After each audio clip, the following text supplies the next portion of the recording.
And today's guest is David Farland. How you doing, Dave, and where are you? I'm doing fantastic, and I'm in St. George, Utah, where it's going to be sunny and beautiful today. I think it's going to be beautiful here too, but it may only get up to 10 degrees. So what's beautiful to find there? Well, beautiful today. I think it's supposed to get up to almost 70. So we're going to be creeping up on that. We've had sunny weather for the last week with a little bit of rain every day. The rain clouds are gone now, so it's going to be warming back up for the week for the coming couple of days, I think. Good, good. And you're able to get outside and do a little hiking? Oh yeah, yep. I went out hiking yesterday and the day before. My wife likes to go climb mountains, and I don't like climbing mountains quite so much, but I'll go do it with her. Good, good, good. So, yeah, you said earlier before we came live that you were on your 17th day of self quarantine, self isolation. I'm on my 16th day, and I get to go home today. I'm in a hotel. My wife had to quarantine for 14 days because she was in Spain when all this started, and then she escaped. One of the last people, like the person hanging off the helicopter from Saigon, and then made it back after 2.5 days of travel, and then 14 days of quarantine. So I spent it here in the hotel. So Yeah, I was in China years ago when the SARS virus broke out, and I was on the last plane to leave out of China. And in China, we weren't even told there was an epidemic until we were actually on the plane. We were an hour and a half out of Beijing when they said, you're on the last plane out of China. There's an epidemic that's broken out, and it was weird because when I was standing in line to get on the plane, a guy coughed next to me, and three security guards came up and grabbed him. One grabbed him around the neck, okay, in a chokehold, and the other two each grabbed an arm and they dragged him off. And I was like, "What in the world is going on?" And then we got on and we waited on the plane for an hour, and a young lady coughed, and immediately the security guards rushed up and grabbed her and dragged her off. And they said, any of you that feel feverish or if you've got a little tickle in your throat, let us know. And I'm like, yeah, and they'll disappear you. Anyway, yeah. Oh it my was pretty brutal. God. But when you found out what they were dealing with and how many healthcare professionals were dying from SARS, that Yeah. was, and of course, this is apparently a variation on the SARS virus. They call Yeah. it the World Health Organization calls it SARS-2. Yeah. So when it started to break out, I started looking at the spread patterns and thought, I mean, I remember sitting there back in December and just having my jaw drop when I looked at it and said, this could be really scary. And it is, It is. it's not demonic or as bad as it, as long as you take the necessary health precautions, we can get through this really easily. It's just that there's a lot of people who are too stupid. So Yeah. Yeah. they're not going to do anything. They're going to feel like they're going to get lucky. And there's a lot of fear out there too, and that's one of the reasons why we're doing this show is to show that hey, it's still business as usual. We can do it. I'm in a hotel room. Dave's in his house at King George, and here we are. We can work around the planet. Business as usual for indies. We are in a unique position that we work from Absolutely. home anyway. Yeah, Now, I could I almost say that I'm in day 10,000 of my self quarantine because that's pretty much what I do for a living. Is I've been home now for 20 years. So Yes, yes. Well, and I know some people now have little kids at home, and it has impacted their writing schedule and stuff like that. But so you got to get into a new schedule and make it work because at the end of this, whether it's 2 months, 4 months, or a year, those with new content to publish mhm. will take the lead in the game, Yeah, and that this I is an want that to be opportunity. everybody. Yeah, Yeah, absolutely. I mean, uh, this is the time to be doing your best work, and you've got to get your head into the game and get your head into your novels yeah, and make some good use of this time. yeah. You were talking that Dragon Con is one of the conferences that you like, one of the conventions. Do you think it's going to go this year? No, I don't think so. I just think it's going to be too dangerous until we have a uh, some way to get rid of this, whether it be through immunizations or some other method. I can't see us meeting in huge groups like that this year. So I'm a bit skeptical that we'll be at that point. But I it would just I know that I wouldn't go. Okay, Yeah. I don't think I'm gonna. Don't think I'll head there this year. Yeah, I'm not. I'm not going to go. I am. I am pimping a book for consideration as the best science fiction novel of the year, and hopefully that will get some good consideration.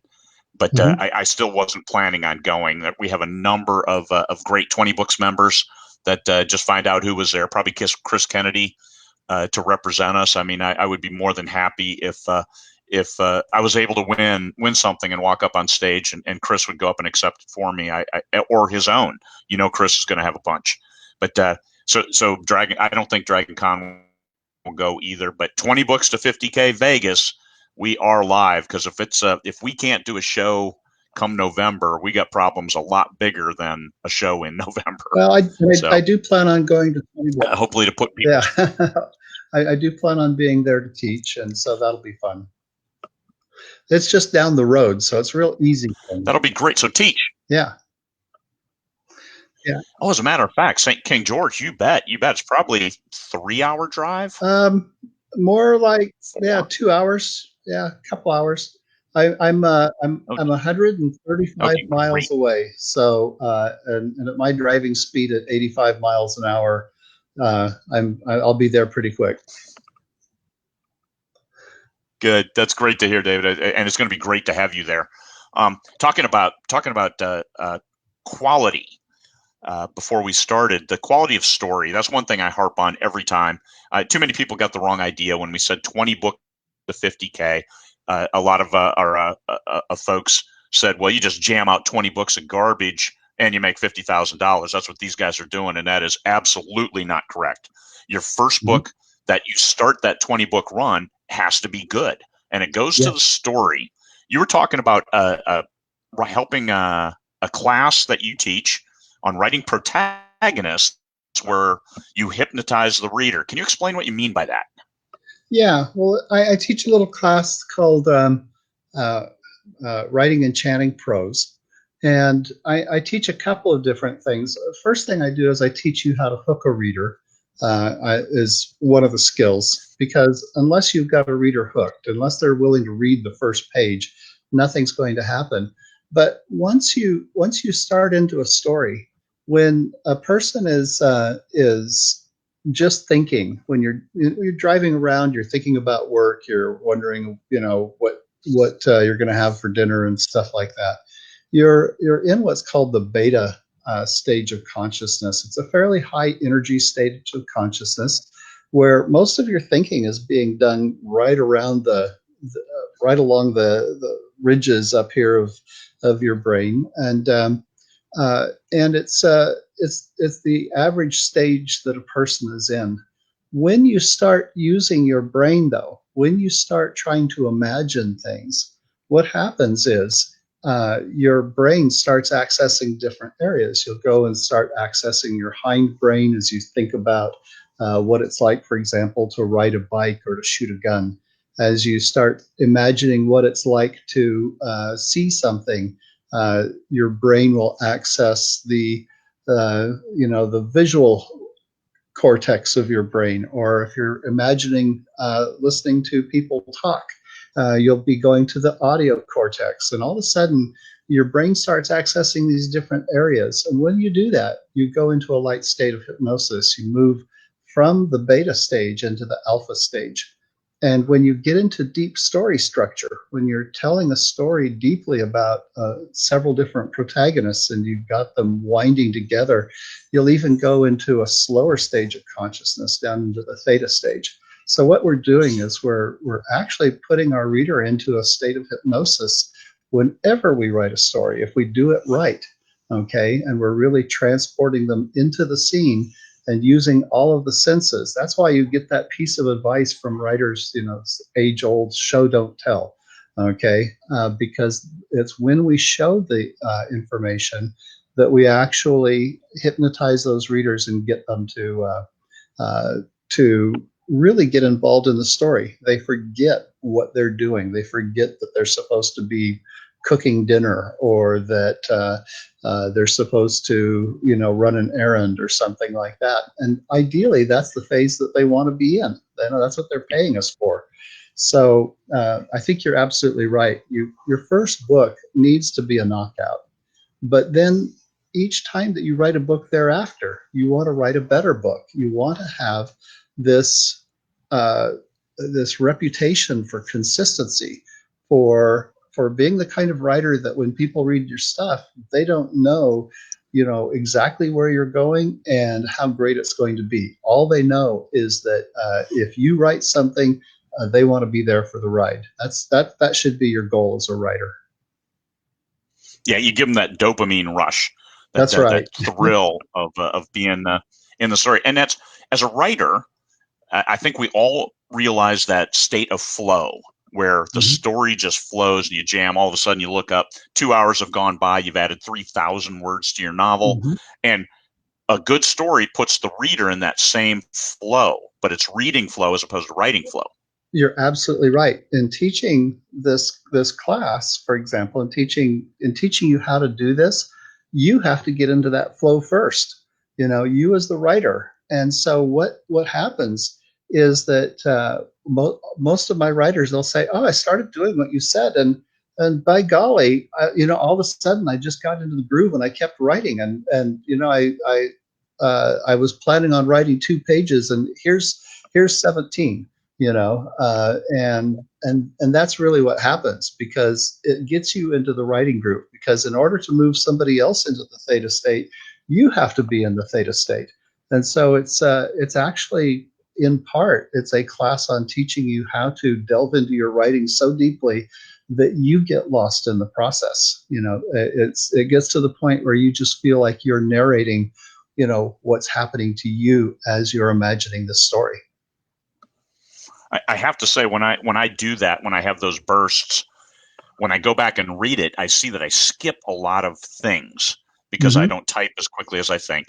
And Yeah. sometimes it happens so fast that I need to add in kind of pauses, like in music, like that pause to Yeah. get in between Mhm. the notes, and then I just add in the other senses.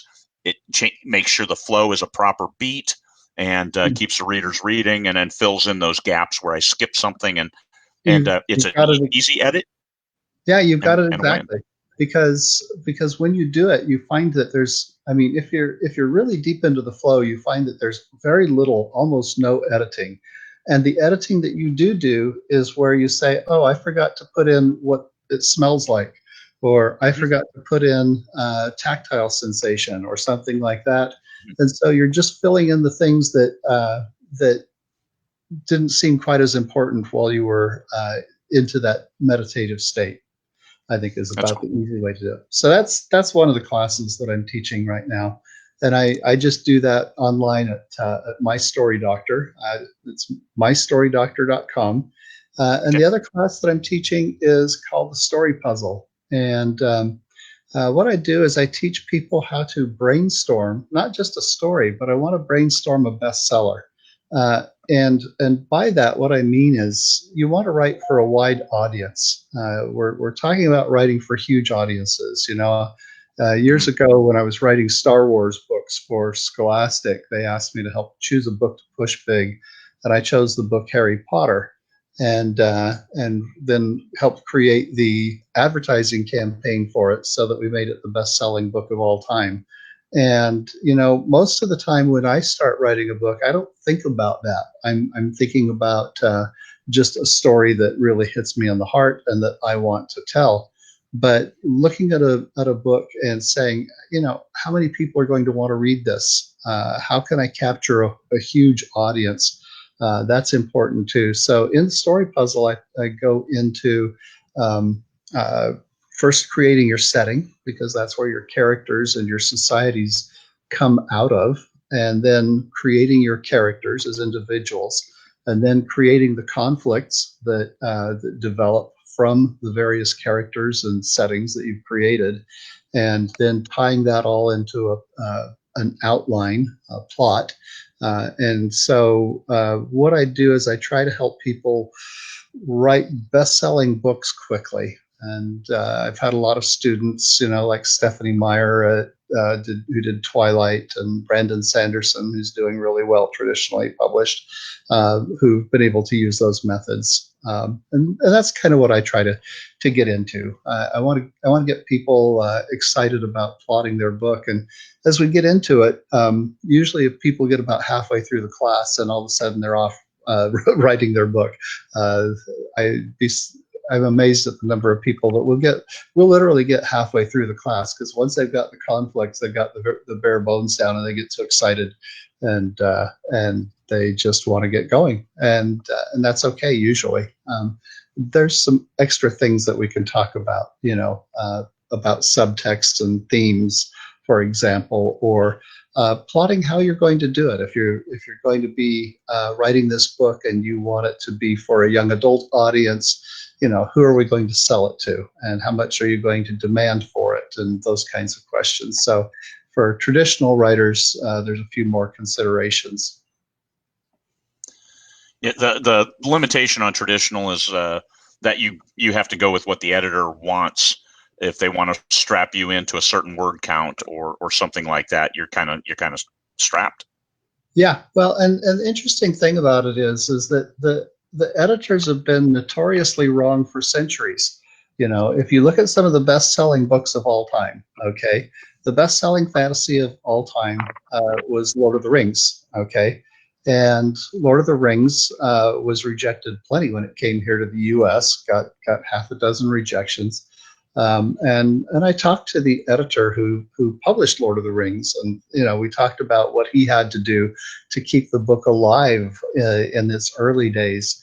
And we talked about, for example, how they created the calendars. They said every time I'd make a calendar, I'd go out and sell 10,000 calendars, and most of them would come back to me all beat up and fingered. He says, but I'd sell 100,000 books too. And so, putting out 12 new covers a year, basically, for the series worked really well. And then you can look at other books, though. If you look at the best-selling book in each genre, you'll find that it got rejected over and over again. So, for example, Dune was the best-selling science fiction novel of all time, but it had over 40 rejections from major publishers, and got finally picked up by a motorcycle magazine, of all stupid things. If you look at Gone with the Wind, 27 rejections, and it was sitting in a drawer when the husband of the author gave it to a publisher friend, basically.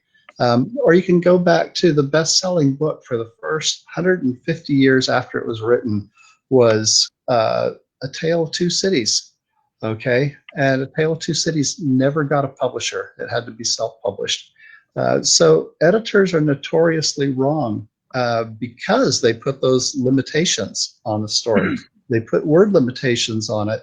And the truth is that people like long books. They want to be into that theta state.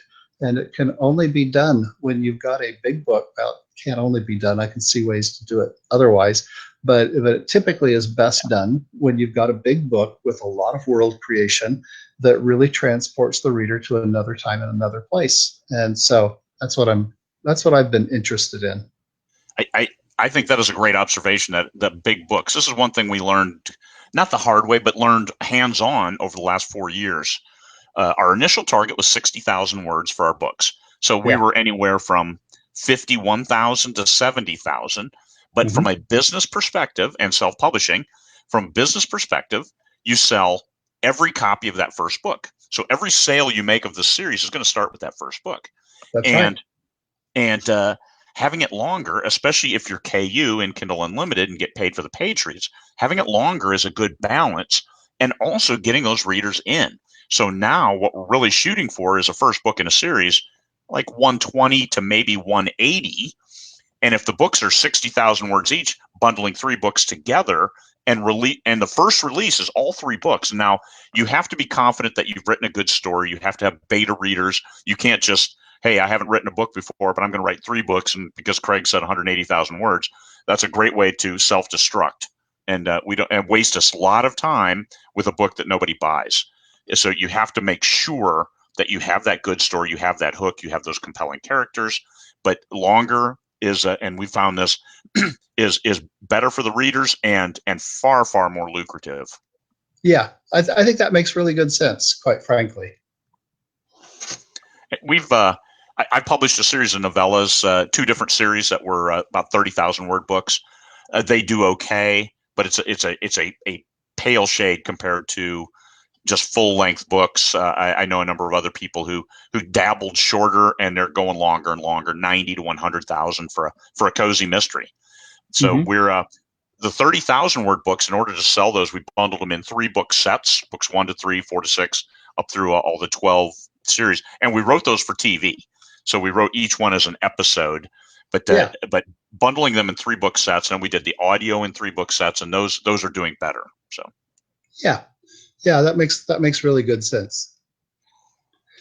Uh, I've always been a fan of big books as a kid. I used to go into the library, and I would look through the books, and I would pull them off of the shelf, and I would decide if they were fat enough. I'd go, well, that's not a book. That's a short story. I'd go I throw them like back. big books, and I cannot lie. That's right. The the one of my favorite books. I know it's the science is ultra hokey, but Battlefield Earth with L. Ron Hubbard. It was the longest book I ever read. That when it was like 1,100 pages in a single paperback, and then that was tiny print. How many words is Yeah, that? Is that like 500,000 words in that book or something? I would probably think so. I've never really counted the words, but I remember thinking back in the day that there had to be 360,000 to 500,000 words in that book. Yeah, and But it, that one did great. It sold millions of copies, and I read it and quite enjoyed the book. So yeah. it's an 1,100 page book. I've read it 3 times. I've read Lord of the Rings only twice. I've read The Hmm. Hobbit twice.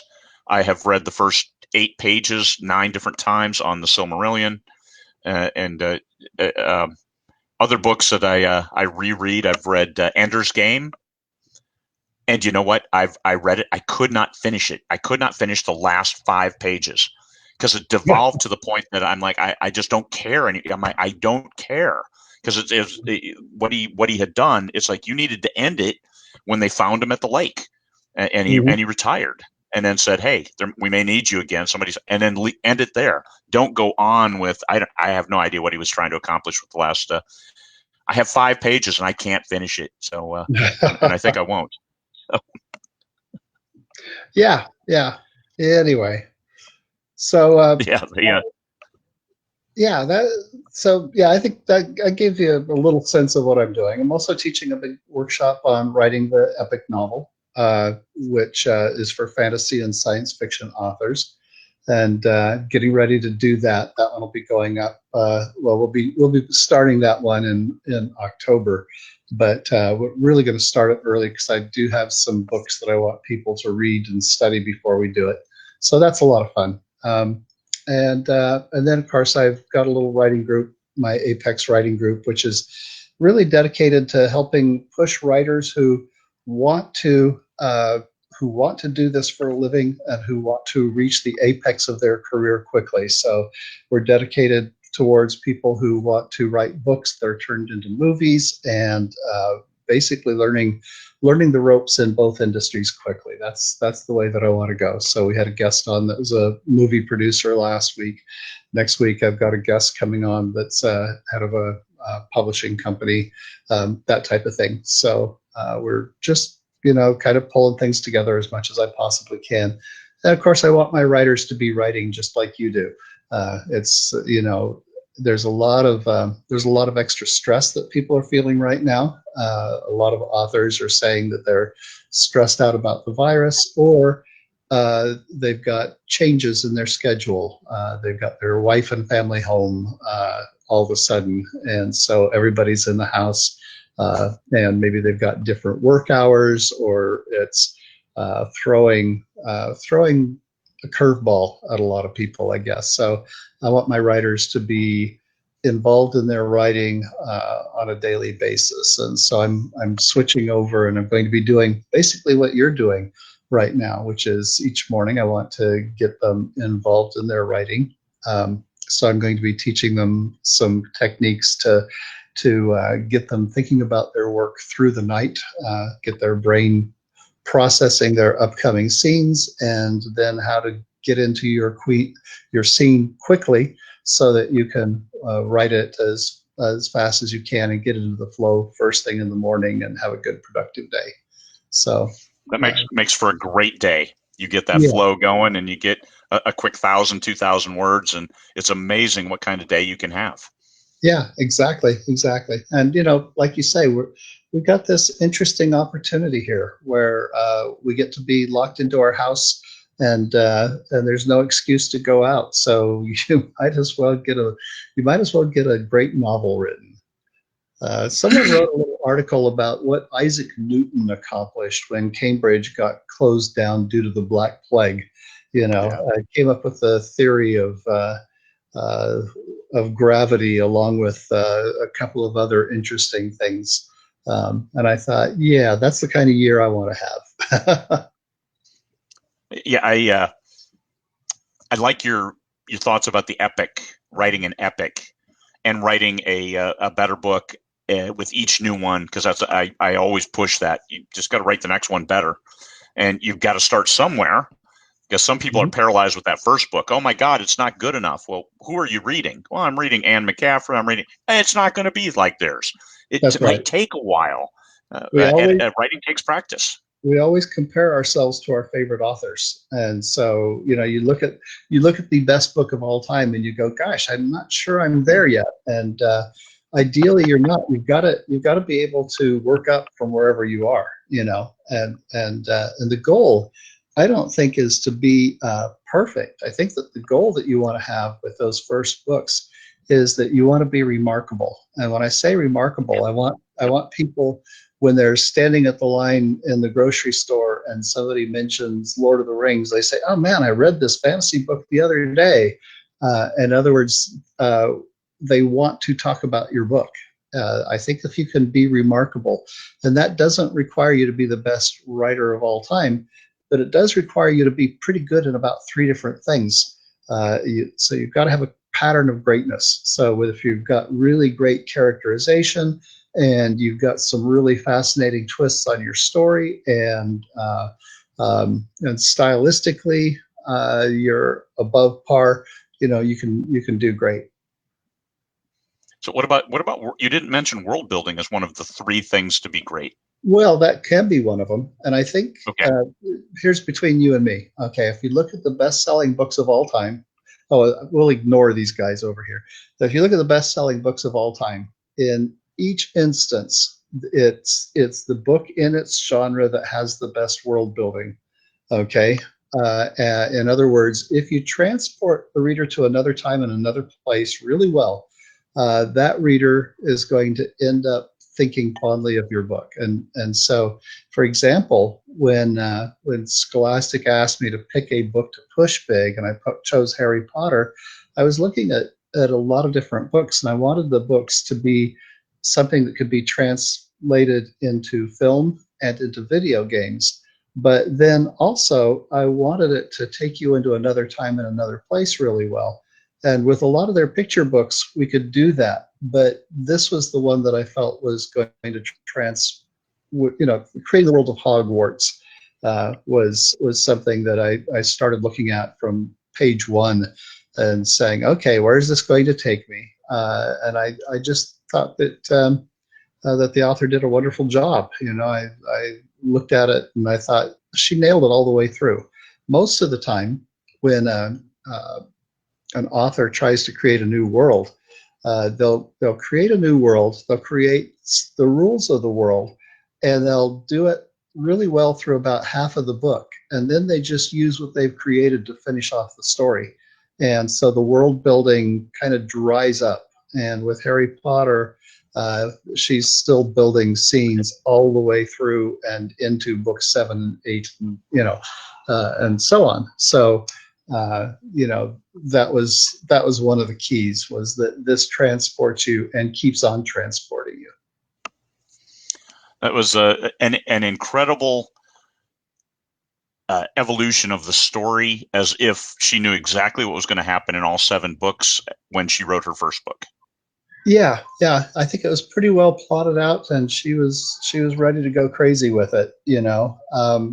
I hate to say that it's plotted out, because I know from the way that it was written that it wasn't completely plotted out, but she did have it roughed out. Yeah. And so uh, there were a couple of little mistakes that were made here and there, but that actually works in your favor. If you've got it too perfect, if it feels contrived, then the audience is going to rebel against it just a little bit. I remember Roger Zelazny was on a panel with me once years ago, and people asked, somebody asked, how do you keep it from feeling contrived? And Roger Zelazny said, I always take a scene that's really important and I throw it out. Okay, so for example, you've got 2 guys and they're having a gunfight, and then the next scene starts and it's 2 years later. And my answer was, I always take a scene that you don't need and I put it in, and so that there's something that is just, it just doesn't fit, And Roger Zelazny and I looked at each other from the opposite ends of the table, and we both scribbled down our notes furiously, because we were like, okay, I like that. I like doing it this other way.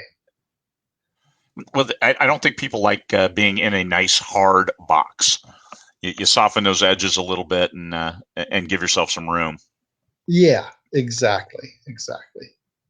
And also it goes to the twist, because if you can predict exactly what's in these hard boundaries, then you lose the ability to have a twist within your story, or something where you might surprise a reader. And I think Yeah, you always have to have some kind of surprise, some kind of awakening. It's like yeah, Twilight. Some of those stories, it's the growth of the character, the self awareness growth. yeah. Yes, absolutely. Character growth is tremendously important. There are a lot of really good movie and TV shows that have almost, the focus is on what we call the B line in Hollywood, which is the character growth arc. And and if you care enough about a character, uh, then you almost don't need to have any big gun battles and bounty hunters in space and stuff like that. It's the person overcoming, and you can get just a beautiful, heartwarming sense that a great story has just been told, and you can see it in books like Remains of the Day or something like that. It's a fairly small thing as far as the world creation and the vast character creation and stuff like that all goes, but really powerful storytelling forces you to rely on just one character, pretty much, most of the time. So that's good. I participate in a lot of anthologies. I sponsor a lot of anthologies, and I always write standalone short stories to practice my art, to take a character and create the tendrils of a story within a word constraints. And it is a challenge. It's also a challenge in regards to world building, telling just enough to keep them interested without making it so complex that there's no story. It's all world building. So that's I do those, and I really enjoy that.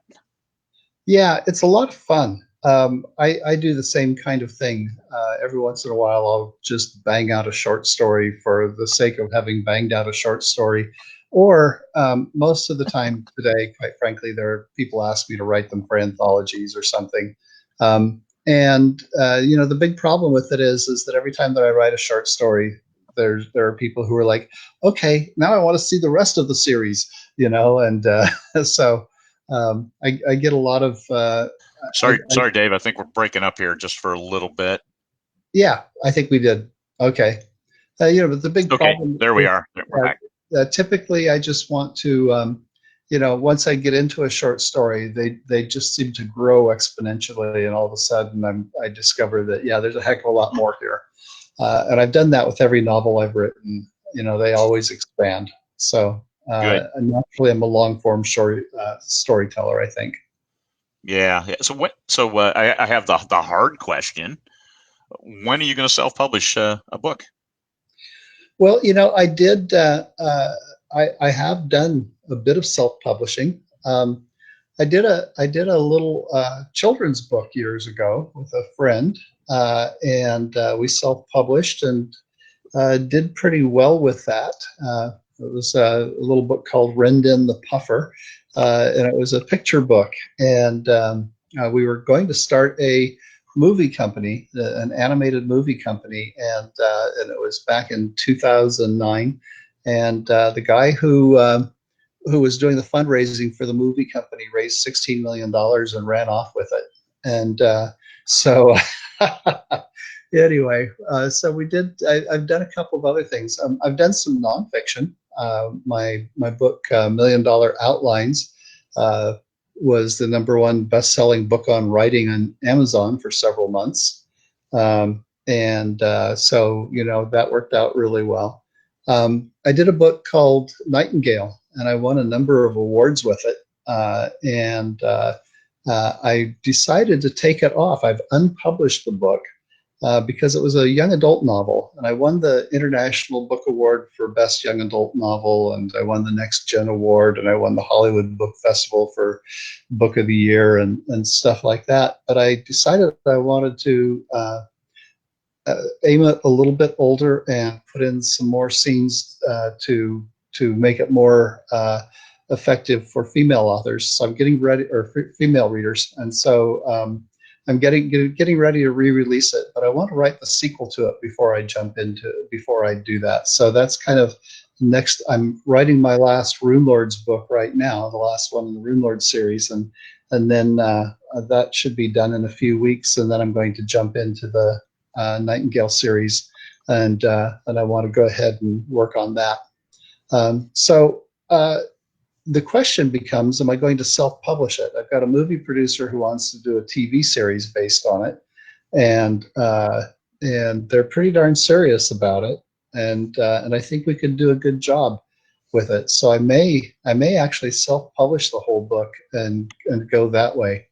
But I started out in traditional publishing, and there's certain I like both. I like both directions. Okay, I consider myself a hybrid publisher, and I think that because this has such a strong young adult pull, I might do better, in the traditional publishing. But I don't like the traditional publishing model for young adult. I think there's an awful lot of wingnuts in the editorial boards here. I'll put it that way, because I look at them, and well, let's just be honest, okay. Um, right now, last year there were 440 different books published in the young adult market. Of those, only 40 of them were written by men. The other 400 were written by women. The fact that we have almost all editors and agents who are female is really kind of creating this void where there are not good books for young men, and so they're moving over into the young adult market when they're looking, or into the adult market when they're looking for a good story. And so the question becomes, do you want to even bother trying to publish into the young adult market when you're faced with that kind of a problem, where I look at it and I go, "Gal, I don't know. I think maybe I'd like to just take this and turn it into an adult book and call it an adult novel, because I think that it works really well for adults. I think my reader comments that I get is generally 37-year-old men say, yes, this is the best book I've ever read. So if I can do that for an adult market, then why would I just want to publish it for young adults? Yeah, it sounds like a great call because you don't need to. If you already have a movie producer interested, you don't need to share a cut of all of that with somebody who actually is doing nothing extra for you.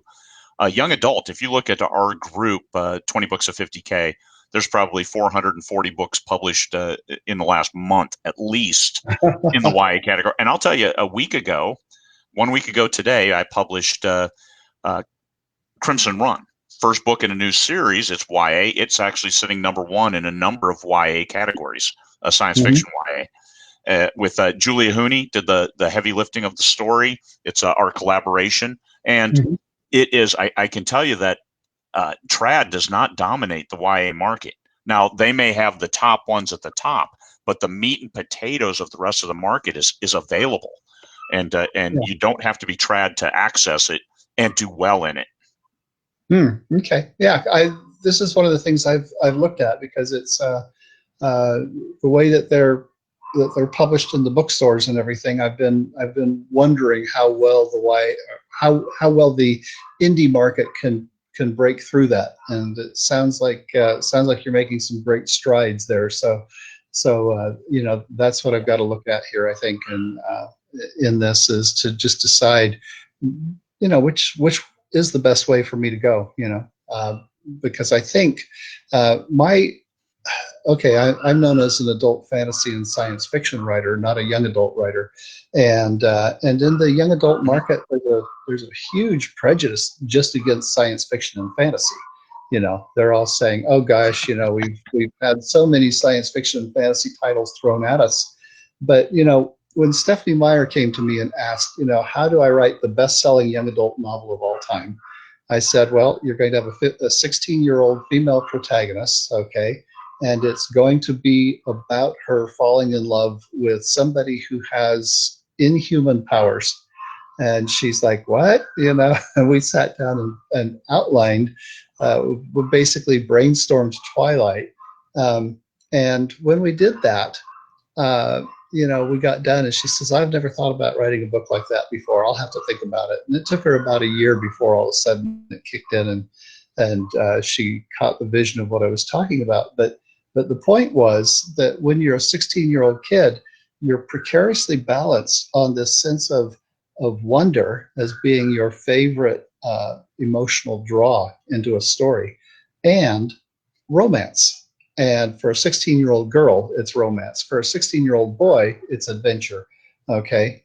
But if you were writing for a female audience, and female audiences are notorious for talking to their friends about their favorite books, then I just said, yeah, this is the way that you're gonna break into that market. Now she's sold 120 million copies of Twilight now, and has done quite well.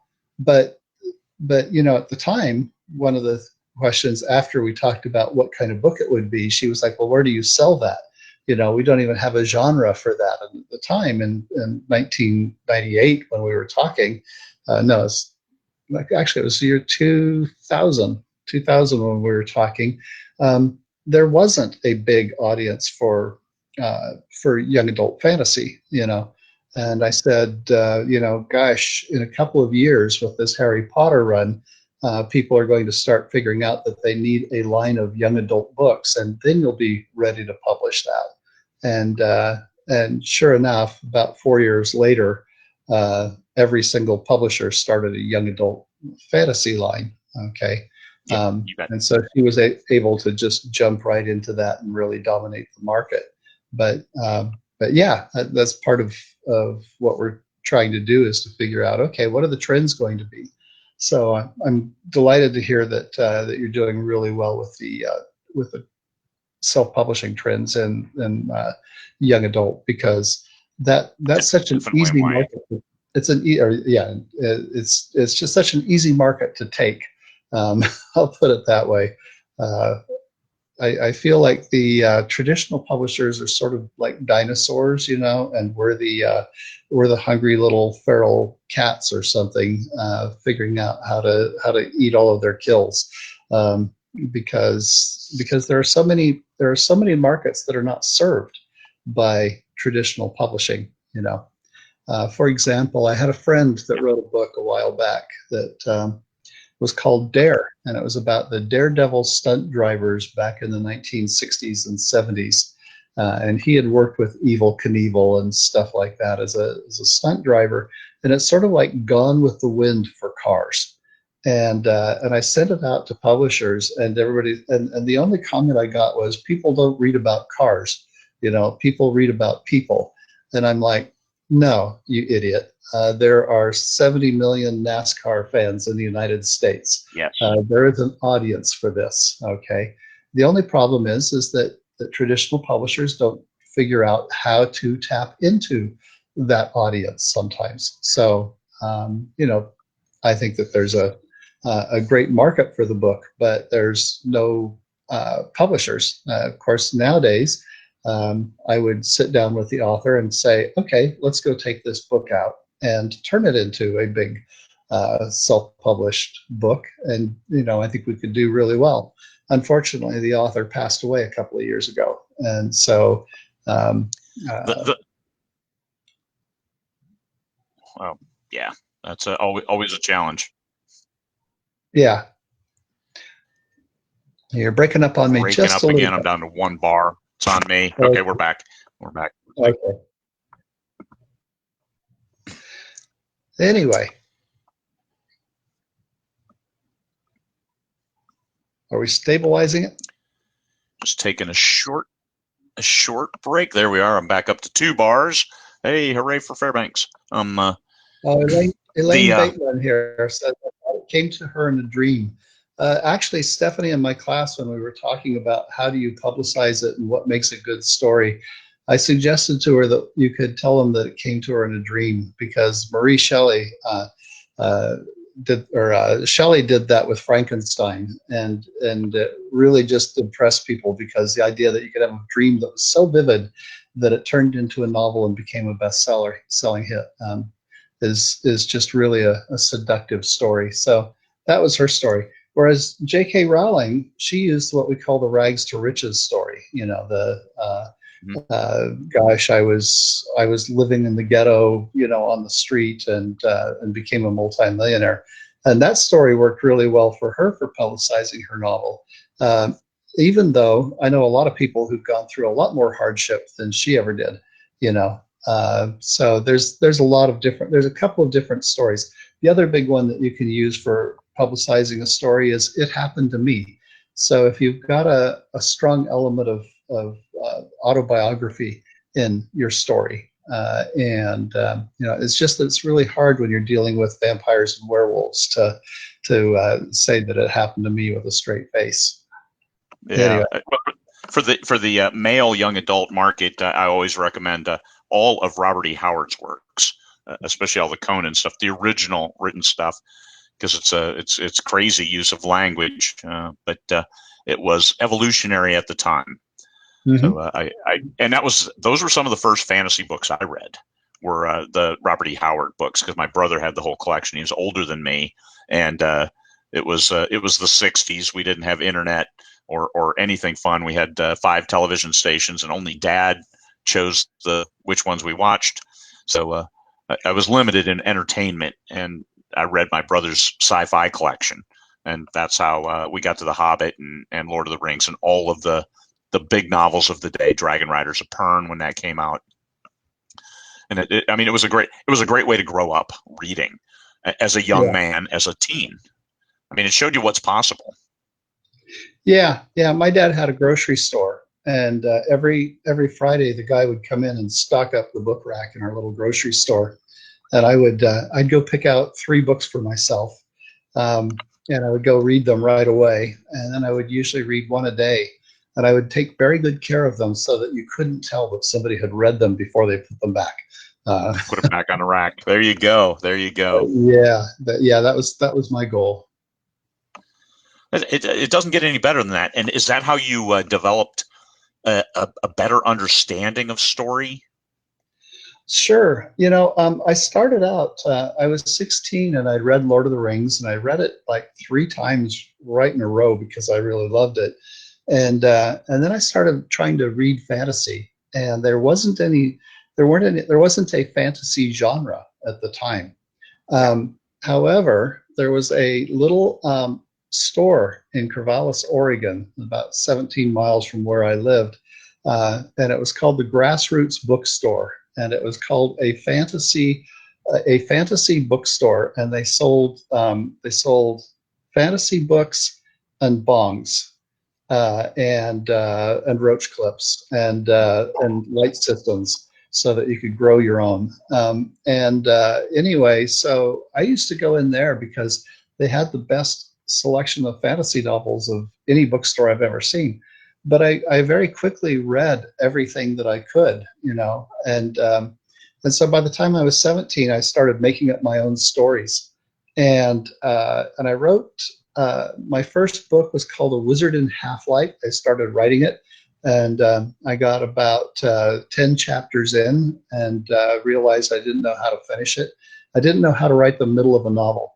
And so I thought, I'm going to have to look at this and figure out, okay, how do you write a book? And so I started reading books on writing books. And I guess I just kind of developed a good sense of story because I was reading an awful lot and I was reading critically a lot, and that's good.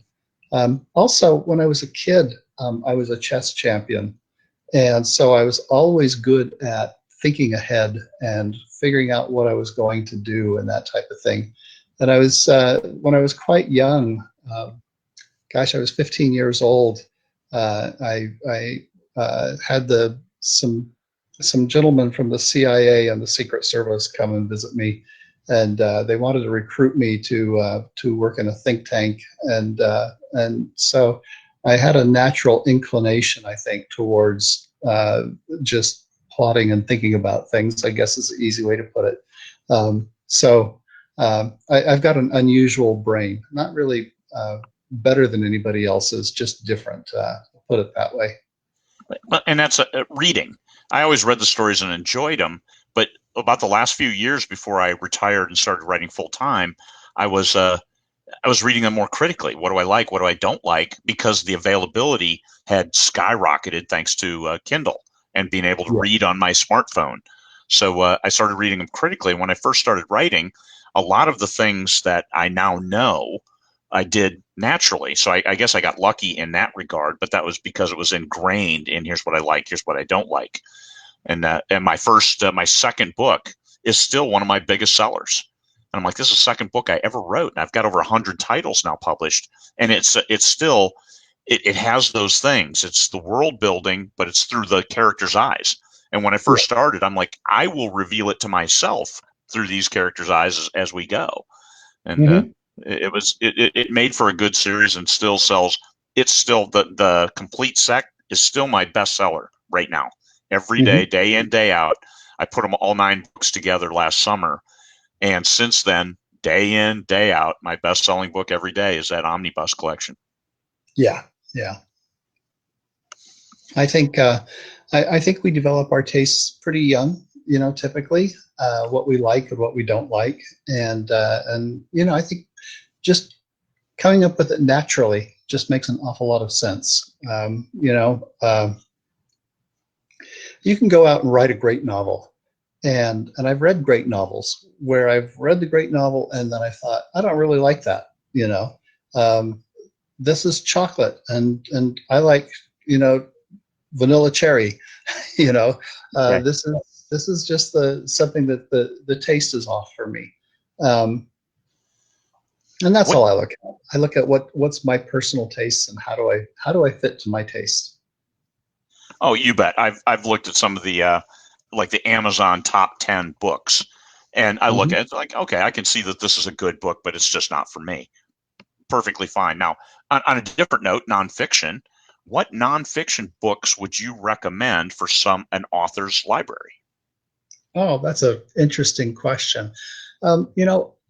Every time that I write a book, when I wrote my first book, I wrote On My Way to Paradise. I went and I read 100 books before I read it, before I wrote it, and the reason that I read 100 books was that I wanted to do some research. My protagonist was a Panamanian doctor, and I felt like I needed to upgrade my Spanish. So I read I started reading some books in Spanish history, and and I was reading them in Spanish, and then Spanish poetry and stuff like that. And I caught the voice that I wanted for my character. But I also had, for example, a section in it where um, uh, I have some people on a spaceship, and they're flying to another planet in order to fight a war between two Japanese corporations. And the other Japanese corporation releases a virus on the spaceship. And my Panamanian doctor, who's needs to figure out how to fight this viral attack and save the people on the spaceship, and they lose about a third of them. Um, and as I did that, I had to come up with a way for him to defeat the virus. And so I read some books on virology, and there was in there's certain bacteria that have what they call restriction enzymes that allow you to go through and uh, allow the bacteria to digest the virus, basically. And I thought, oh, that's really cool. What if I could engineer a restriction enzyme to attack this particular virus? So I have my character do that. Well, I called my brother-in-law, who taught genetic engineering at Cornell University at the time, and told him about my idea. And he starts yelling, "That'll work! That'll work!" And so Good. as he did it, then 6 months after I did it, he went and patented the process, and now it's in human studies. Okay, and this has been 25 years coming, kind of thing. But anyway, the important point was for me to go do some research and try to figure out what I want to write. And so every time that I write a book, it's like, no, the most important book for you to read, to study, is the one that's going to help you with the book that you're doing right now. For example, I'm writing a book that's going to be set in, it's a book on a character who lived in Fiji back in 1820, the first white man who came to Fiji. It's called Love Among the Cannibals. And so I'm got to go back and do some research. And so for me, I don't even know what the most important book is for me to do. There's not a lot that has been written on life in Fiji before the white people came. So there's got to be some pivotal things for me. So just general things, in fantasy, for example. I think that if you go back and you read a book like Life in a Medieval Castle, something like that can be very helpful to help you understand what society was like at that time. But also books on herbs. I've read books on ancient warfare and strategies, and books on how to create armor, and so you can read books on agriculture. The history of agriculture might be really helpful. And my wife is always, why are you reading all these books? I kind of speed read, so sometimes I go down to the library and maybe bring back home. Well, they won't let you bring more than 20 books at a time. So I'll just go get 20 books at a time, and I'll go speed read through them and find out, okay, what information do I need here? Like I say, I've got a weird brain. But anyway, that's part of what I like to do. I don't know that I find that there's any one book that I think is great for everybody. I think it would be really helpful for a lot of fantasy writers, for example, to read a book about how to raise horses. And how do you train a horse? How do you recognize when they're ill? What do you feed a horse? Because there's a lot of misinformation about horses. I've talked to some people who say, "Oh yeah, horses could only walk 10 miles a day," but the human distance, the 1 day distance record was 185 miles in 1 day. And back in even the 1800s, a horse that wasn't fed properly, that wasn't grained, had what they call legs of straw, and they could only walk for 10 or 20 miles a day. if they were malnourished and underfed, that a horse that's in good shape could do far better than that. And so, those kinds of things were understood a long time ago. But people today who have no connection to horses, Yeah. who don't understand what a horse's personality is like, and that every horse is different, just like every person is different. They don't quite get it. So I just feel like, gosh, go educate yourself on whatever topic it is that you're writing. If I was going to write a book about spaceships, for example, go read several different books on propulsion systems and how you really could do it versus the imaginary propulsion systems, which include just wishing yourself there. You Yeah. know, Yeah. Yeah. go do a little bit of research. It's just a lot of fun. That's good. That's good stuff. And we did note that 20 books. Yes, indeed, 20 books to David's success as an author. So we're going to claim that. There you go. I'll swear to it. Now, that's good advice. Research what you need to know. I tell people you need learn what you need to know when you need to know it. Yeah. Don't read everything ahead of time and then try to encapsulate it and then go forward. Like David said, speed read and say, hey, now these are pertinent points for this point in my novel. And then, hey, they go spelunking. Okay, then you got to study up on caves. That's right. Those kind of things. It's science fiction. First word is science. It helps to get at least much of the science correct. Do not offend your audience by getting some standard stuff wrong. Gravity pulls down, and spinning you around is not gravity, but it can replicate it, kind of. So just understand those differences and variations, and that's a little bit of study can go a long way. And keeping the characters will be interesting enough that some of that stuff people can overlook, the warp drive and things like that, because it's just, you don't want to see people take 5 years to get from one planet to the next. So, hey, we'll have warp drive and you can get there in the next scene, and then you can go forward and your characters can go do great things and keep you interested. So there's a great world out there to exploit, to explore, and to get your words in. Those people who are writing right now and creating new content, at the end of this, they will be the ones who are gonna fill the market with available product that people are going to be willing to read once the world starts turning again. Because you tell somebody who's stuck at home, hey, you have to stay at home. Now they want to go. Now they want to leave. It's just human nature. But once they can leave, it's like, oh, no, I don't need to leave. I like being at home. And then they'll get back to their regular routine of reading and entertaining themselves. And right now, we're having internet problems because everybody in the world is streaming Netflix or Amazon Prime or CBS All Access, Disney Plus. So what are you going to do when you can't stream a movie? You're going to read a book, and that's we make books available.